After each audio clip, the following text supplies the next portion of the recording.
नमस्कार विद्यार्थी मित्रांनो, स्पेक्ट्रम अकॅडमीच्या यूट्यूब प्लॅटफॉर्मवर आपले स्वागत आहे। आज आपण बघणार आहोत 17 ऑक्टोबर 2022च्या चालू घडामोडी। चला तर मग सुरुवात करूया आजच्या पहिल्या घडामोडीला।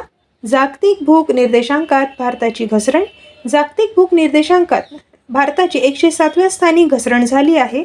29.1 गुण असलेल्या भारताला गंभीर श्रेणीमध्ये टाकण्यात आले आहे। भारताचे शेजारी पाकिस्तान 99, बांगलादेश 84, नेपाळ 81 आणि आर्थिक अडचणीत असलेला श्रीलंका 64 या सर्वांची स्थिती अधिक चांगली असल्याचे स्पष्ट झाले आहे। या निर्देशांकात 2021 साली भारताचे 116 देशांमध्ये 121 स्थान होते। यंदा 121 देशांमध्ये भारत 107व्या स्थानापर्यंत खाली घसरला आहे। आशियातील केवळ अफगाणिस्तान 109 हा देशच भारताच्या मागे आहे। या यादीत चीन, कुवेत या आशियातील देशांसह 17 देश सर्वोच्च स्थानी आहेत, तर येमेन 121 स्थानी आहे। वळूया पुढच्या घडामोडीकडे। महाराष्ट्राच्या सुपुत्राने सुवर्ण पदकासह मिळवला ऑलिम्पिक कोटा। भारताचा युवा नेमबाज रुद्राक्ष पाटील याने शुक्रवारी ISSF आंतरराष्ट्रीय नेमबाजी क्रीडा महासंघ जागतिक अजिंक्यपद स्पर्धेत पुरुषाच्या 10 मीटर एअर रायफल प्रकारात सुवर्ण पदक जिंकून पॅरिस ऑलिम्पिक कोटा मिळवला। जागतिक चॅम्पियनशिपचा 10 मीटर एअर रायफल स्पर्धेत महान अभिनव बिंद्रानंतर ही कामगिरी करणारा तो दुसरा भारतीय नेमबाज ठरला आहे। 2024 ऑलिम्पिक कोटा मिळवणारा तो दुसरा भारतीय नेमबाज आहे। 18 वर्षीय रुद्राक्षने सुवर्ण पदकाचा सामना गमावल्यानंतर पुनरागमन करत इटलीच्या डॅनिलो टेनिसोलाझोचा 17-13 असा पराभव केला। यंदाच्या जागतिक चॅम्पियनशिपमध्ये ऑलिम्पिकसाठी 4 कोटा जागा उपलब्ध आहेत। भारताने नुकताच क्रोएशियातील शॉटगन जागतिक नेमबाजी स्पर्धेमधील पुरुषांच्या ट्रॅप स्पर्धेत भावनिश मेदिरट्टाच्या माध्यमातून पहिला कोटा मिळवला। बघूया पुढील बातमी। आशिया चषक विजेते ठरलेल्या भारतीय महिला संघावर कौतुकाचा वर्षाव। बांगलादेशातील सिल्लेट येथे संपन्न झालेल्या महिला आशिया चषकातील अंतिम सामन्यात भारताने श्रीलंकेचा 8 गडी राखत दारुण पराभव केला। कर्णधार हरमनप्रीतच्या नेतृत्वाखाली भारतीय संघाने 2022च्या आशिया जिंकत 7व्यांदा नाव कोरले।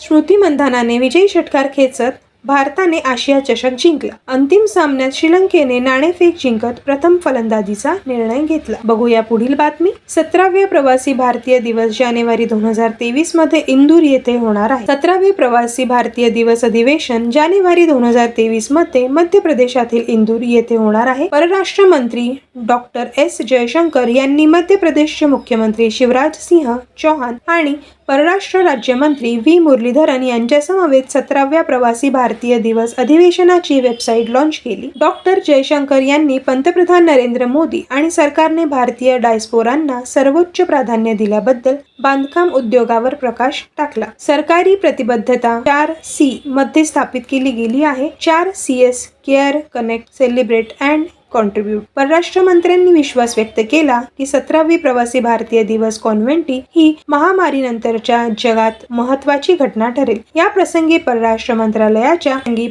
मंत्रालयाच्या काउन्सिलर, पासपोर्ट, व्हिसा आणि परदेशी भारतीय व्यवहार विभागाचे सचिव औसफ सईद हेही उपस्थित होते। बघूया पुढील घडामोड। पंतप्रधानांनी उना येथे भारतीय माहिती तंत्रज्ञान संस्थेचे उद्घाटन केले। पंतप्रधान नरेंद्र मोदी यांनी हिमाचल प्रदेशातील उना येथे Indian institute of information technology IIIT चे उद्घाटन केले। यावेळी हिमाचल प्रदेशचे राज्यपाल राजेंद्र विश्वनाथ आर्लेकर, मुख्यमंत्री जयराम ठाकूर, केंद्रीय रेल्वे मंत्री अश्विनी वैष्णव आणि केंद्रीय माहिती आणि प्रसारण मंत्री अनुराग सिंह ठाकूर उपस्थित होते। यावेळी पंतप्रधान मोदींनी भारताच्या 4थ्या वंदे भारत एक्सप्रेस ट्रेनचे उद्घाटन केले। धन्यवाद विद्यार्थी मित्रांनो, स्पेक्ट्रम अकॅडमीच्या यूट्यूब प्लॅटफॉर्मवर असेच नवनवीन व्हिडिओ बघण्यासाठी स्पेक्ट्रम अकॅडमीच्या यूट्यूब चॅनलला सबस्क्राईब करा, व्हिडिओला लाईक करा, शेअर करा। व्हिडिओ लाईक केल्याबद्दल धन्यवाद।